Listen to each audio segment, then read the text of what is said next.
Hey everyone, welcome to Judging for the Win. I'm Dave, and this is my daily ruling. Today's question was suggested by a viewer, thanks to Karo Johansson for this one.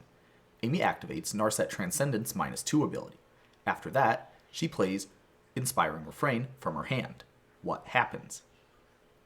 Okay, so the first thing we're going to need to know to answer this question is a little bit of information about how resolving spells works. For an instant or sorcery spell, like Inspiring Refrain, it's actually very simple. You do all the instructions on the spell, and then, after you've done all of them, you put it into its owner's graveyard. If you take a look at Rebound's entry in the CR, you can see that Rebound interacts with that last step. Instead of putting it into your graveyard, you would exile it, and then later on you get to play it again. Now the interesting thing about this question is that that last part, the thing that Rebound interacts with, doesn't actually happen at all when you play Inspiring Refrain.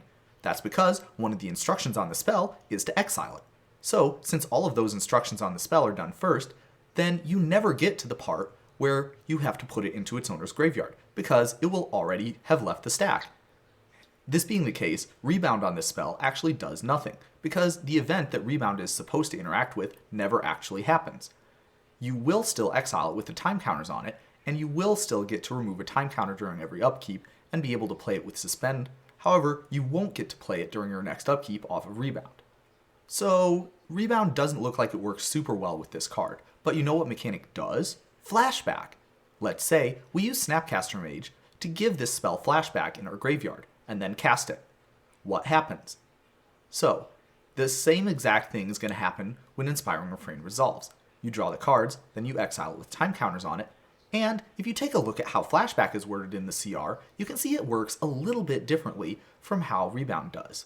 Anytime the spell would leave the stack and go to any zone besides exile, the game puts it into the exile zone instead. Fortunately for us, the instructions on Inspiring Refrain directly tell us to put it into exile, so this part of Flashback doesn't actually do anything in this case. Therefore, this spell will get exiled with time counters on it, and once you get through all of them, you'll get to play it off of Suspend.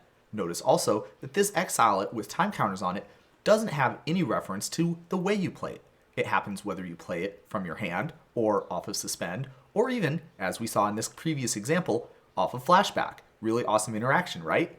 And that's all I have for you today. How did you do? Join me again tomorrow for another daily ruling, but until then, I hope you have a great day.